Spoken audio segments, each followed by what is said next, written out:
Salut les cinéphages, c'est Merege et aujourd'hui on vient parler de la nouvelle série événement Shogun, adaptée du roman de James Clavell qui avait déjà eu le droit à une adaptation dans les années 80 avec Richard Chamberlain dans le rôle principal. Ah, les oiseaux se cachent pour mourir. Ah, seuls les vieux savent de quoi je parle. Bref, on fait table rase du passé, on recommence tout. On signe donc chez Hulu, chez Disney+. Chez nous, donc c'est la branche adulte de Disney+, Stars. Et donc il y aura 10 épisodes d'à peu près 1 heure chacun. Pour l'instant, les 2 premiers sont disponibles. Et très franchement, c'est quelque part le nouveau Game of Thrones. Je me suis pris un bon aller-retour, c'est mortel.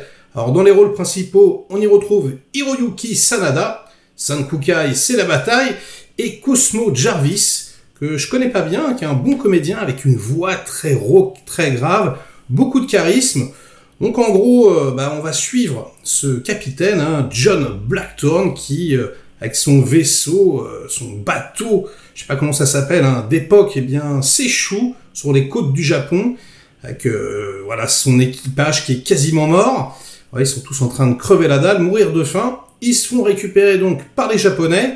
Et là, on les prend pour des Portugais, puisque les Portugais à l'époque tenaient secret en fait l'emplacement du Japon.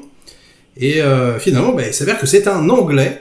Donc ça intrigue un peu tout le monde, d'autant plus que l'intrigue commence par une sorte de nœud de vipère géopolitique. On a 5 seigneurs qui potentiellement veulent devenir shogun à la place du shogun, calife à la place du calife, roi à la place du roi. Et on s'imagine qu'ils vont se tirer dans les pattes, et d'ailleurs c'est ce qui se passe à peu près. Pour l'instant, ils se regardent un peu en chien de faïence, ils se respectent, mais on sent que ça va partir en vrille, et donc cet étranger sorti de nulle part vient bouleverser quelque peu l'équilibre qu'il règne au Japon. Et je ne vais pas vous en dire beaucoup plus, parce que j'ai pas envie de vous spoiler, de vous gâcher le plaisir, mais clairement, on est dans quelque chose qui ressemble aux chaises musicales de Game of Thrones, les jeux de pouvoir, les non-dits, les bases secrètes construites, les assassins qu'on envoie la nuit pour trancher les gorges, etc. On est là-dedans, et c'est absolument passionnant, c'est mortel, c'est déjà ultra bien fait. Donc au niveau de la réalisation, c'est de très haute tenue, les effets spéciaux sont parfaits, invisibles, il y a de la machinerie un peu partout. Il y a évidemment du stead, des grues, des travelling, etc. On utilise des focales qui, en fait, ressemblent quelque peu à un œil de Judas, c'est-à-dire que sur le côté, c'est très très arrondi, mais ça donne au show une atmosphère particulière que j'ai assez appréciée. C'est un show d'ailleurs américain en réalité, même si, alors ça, c'est quand même pour moi merveilleux, les Japonais parlent japonais. Ça, c'est vraiment très très cool. Là, les Portugais, ils parlent anglais. Donc c'est le problème à l'envers. C'est assez bizarre, mais bon, c'est comme ça. La direction artistique est absolument magnifique. On respecte vraiment l'ADN japonais du roman, alors que tous les techniciens, les réalisateurs, les monteurs, etc. sont tous américains. Donc c'est clair que le bouquin de base que j'ai pas lu, il doit être extrêmement bien documenté.